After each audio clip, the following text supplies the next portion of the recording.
Hello guys, જય Shri Krishna, Radhe Radhe. Part 2માં તમારું હાર્દિક સ્વાગત છે.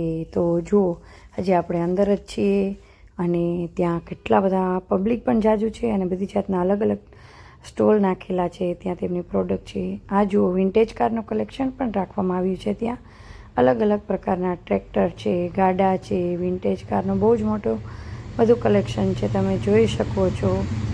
અહીંયા જોવાનો બહુ આનંદ આવી રહ્યો છે કારણ કે બહુ સારું છે. બધી વિન્ટેજ વસ્તુઓ છે, ગાયને લગતી બધી જ પ્રોડક્ટ તથા એને લગતી વસ્તુઓ મળે છે અને બહુ પ્રમાણમાં અહીંયા લોકો પણ આવેલા છે. અને પાર્ટ 1માં તમે લોકોએ જોયું જ હશે.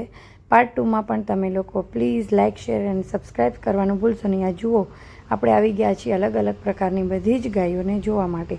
આ બધી ગાયો બહારથી આવેલી છે, પોરબંદર, કચ્છ અને અલગ અલગ બધા ગામથી આવેલી ગાયોનું અહીંયા એક્ઝિબિશન જેવું રાખેલું છે. અહીંયા તેમના બધાની પોતપોતાની હોય છે, અલગ અલગ પ્રકારની ગાયો છે. આ કોઈના શિંગડા મોટા હોય છે, કોઈની બધાની પ્રોડક્ટમાં કંઈક ફેર હોય છે. તો જુઓ, આવી રીતના બધી જ ગાયો તમને જોવા મળશે. નાની મોટી બળદ છે, નંદી ગાય છે અને બહુ જ બધા પ્રકારની ગાયો છે જેના નામ પણ આપણને ન ફાવડતા હોય. તો સૌથી નાની ગાય હતી તેમને આપણે બહુ જ પ્રેમથી રમાડી.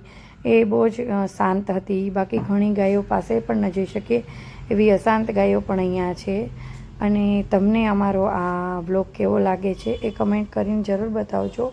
અને તમે પણ જો સમય મળે તો એકવાર આ કેટલ શો જોવાનું ચૂકશો નહીં. અહીંયા બધા વડીલો માટે પણ ઇલેક્ટ્રિક કારનું રાખેલું છે. જે તમે ચાલી ન શકતા હોય તો તમને અંદર સુધી મૂકી જાય છે. અહીંયા નાના મોટા ઘણા પ્રકારની ગાયો છે.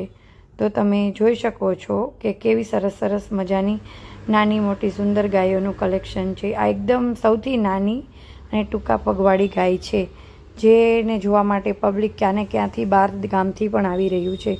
તો તમને અમારો આ વ્લોગ કેવો લાગે છે એ કમેન્ટમાં જરૂર બતાવજો. અને બંને વ્લોગને બને ત્યાં સુધી શેર કરતા રહેજો. લાઇક, શેર અને કમેન્ટ કરવાનું બિલકુલ ભૂલશો નહીં. ફરી મળીએ બીજા વ્લોગમાં. ત્યાં સુધી રાધે રાધે, જય શ્રી કૃષ્ણ.